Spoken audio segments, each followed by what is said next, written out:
How are you feeling ahead of Thursday night, Dayne? I'm feeling better than I was last week. I had gastro on the Monday and then obviously had the migraine on the Friday afternoon before the game, so it wasn't ideal prep. So hence why I was a late withdrawal. So yeah, to answer your question, I'm feeling better than last week, and obviously you guys are going to ask me about coming up against Brisbane. So look, it's not something that I've actually done before. Obviously, playing for Brisbane and then having to play against Collingwood. So I've done it before. I've come up against an old side. It's honestly just another game. Did you get an opportunity, Dayne, before you left to say a proper goodbye to a lot of obviously good mates that you've got there? Like, have you sort of, will this be the closure, or you've previously seen them before you left? Oh no, I've seen the guys, that I'm close with post me leaving the footy club.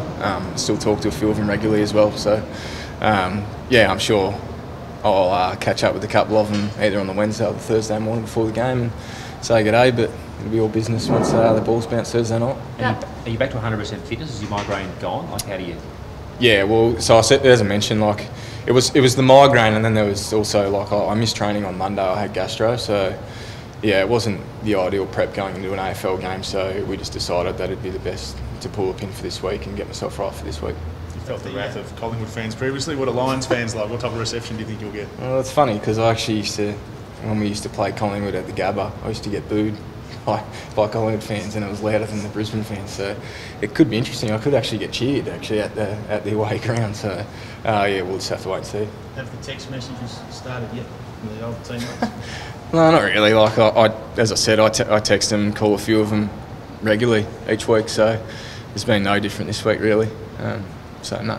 When you look back on it, Dayne, on what happened last year, I mean, I guess you had that best and fairest speech where you said you were staying and all that sort of stuff. I'd imagine it was a pretty difficult time for you, and how do you look back on it all now that you're here back at Collingwood? Yeah, well, I mean, at the time of that best and fairest speech, it is an interesting one, and you guys obviously have speculated about it, but I guess at that stage I was, I was informed that I was going to be staying at the footy club. So when I got up and did that speech, I was a Brisbane Lions player, and I was staying a Brisbane Lions player. So it really only unfolded late in the piece that I was going to potentially end back up here at Collingwood. So they were weird set of circumstances, and I guess there was a bit of stuff going on from there, and with Lachie Neale and Jared Lyons and a couple of their new recruits, and then what they were going to do with draft picks. So I guess they had their side of things that they need to look after first, and as I said, it sort of developed late in the piece, and once it sort of became a reality, I was really keen to pursue it and get it done from there. Do you miss playing at the Gabba? Well, yeah, it's an interesting question because there's nothing like playing at the MCG. When I was at the Gabba, I always used to say I miss playing at the MCG. So, but they are great fans, very loyal fans. They've been through some really hard times, particularly over the last sort of 5-6 years, and they always turn up and they always support the boys. So there's that side of things that I do miss parts of playing at the Gabba. Yeah, that's for sure. And how does it feel to see Brisbane doing quite well this season for the first time in a while? It's great. Like, I actually sit there and because most of our games this year have been Thursday, Friday night, so I've actually had a chance to watch all the boys' games, and I actually sit there like a supporter, to be honest. Like I genuinely love watching them do well because I've been there the last 4 years and times have been tough, and last year was a step in the right direction, and you could see that things were going to change and turn, and whether it was a matter of how quickly that would, and they've won 3 out of their first 4 games this year, and it's been really nice for me to see the guys that I guess came into the footy club when I was there start to really progress in their careers and take that club forward because, like I said, they've got a great fan base and their supporters are loyal and they deserve to see some success soon. What adjustments have you had to make back here now that I guess you're sort of the focal point of Brisbane's midfield, whereas you've come into a midfield group with 4 or 5 guys of a similar sort of standing?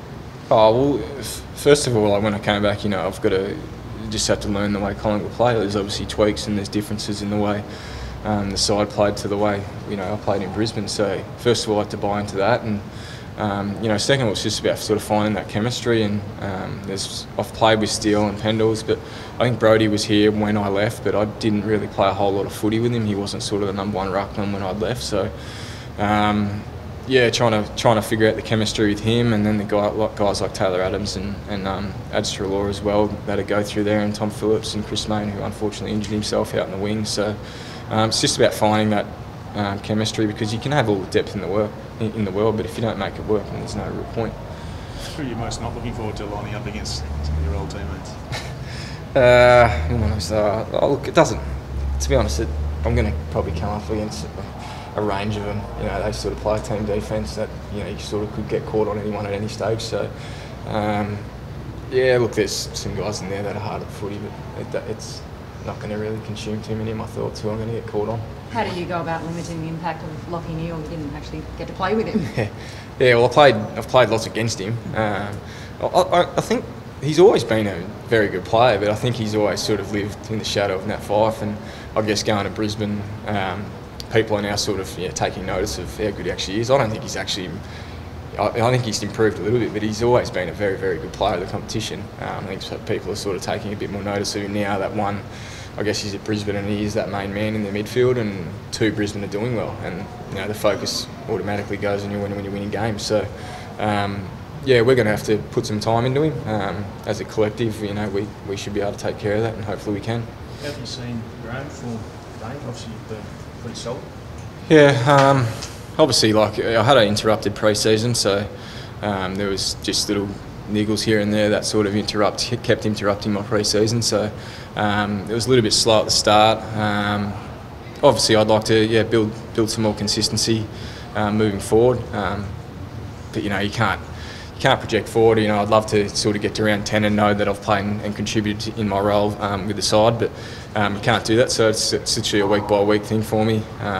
Each week I do feel better. Last week was a bit of a hiccup, obviously being ill, but yeah, each week I'm sort of feeling more comfortable with the group and the boys that I'm playing around. So hopefully my form, continues to grow with that. What do you make of obviously a lot of talk about not making the most of probably Brodie's ruck dominance? I mean, what's your view on that? Does it come back to that chemistry aspect?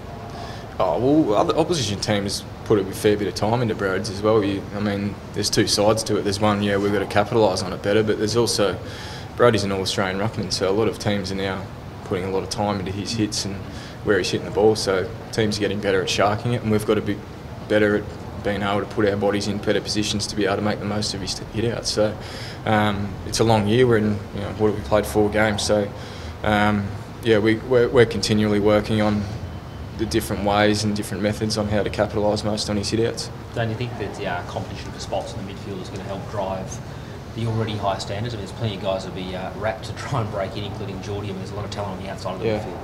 Yeah, well, I think that's what drives success. You've got to have depth, and you've got to have people from beneath pushing up, because that drives performance at the top. So, our VFL side probably haven't been playing as well as they'd like to, so they've got a good chance to respond this Saturday, and when they do that, that'll put a lot of pressure on the guys at senior level that are playing for spots as well. So, yeah, it's a good position that the club's in. How have you found the first month of the season proper under Bucks? I mean, I guess rightly or wrongly, the perception when you were here previously was that you weren't great mates, but how have you found it now? Look, yeah, I think, and that is just perception. I think, I won the best and fairest under Bucks, so he was able to get the best out of me. So, look, I think it's evident now that the reasons as to why that I wanted to move back to Queensland. And Bucks is, I look at it, the last 4 years I've done a lot of maturing as a person, and I've got a different outlook on life to when I left 4 years ago. So, I look at things differently now as opposed to, the way I may have looked at them, 4 years ago. So, Bucks is, the changes I've seen most in Bucks are his, I guess his ability to be able to lead his assistant coaches, take the reins and, be able to, sort of chip in when he needs to, but, take a back seat and to let his assistants sort of, and even the leadership group really drive our standards. So, and he's really got, come a long way, and I guess, his people skills, my relationship one-on-one personally with him has become a lot better since I left, and not that it was bad when I first left, but it's definitely got better since I've come back, and I've really enjoyed playing under him, and I'm going to continue to enjoy playing under him. Thanks, Dayne.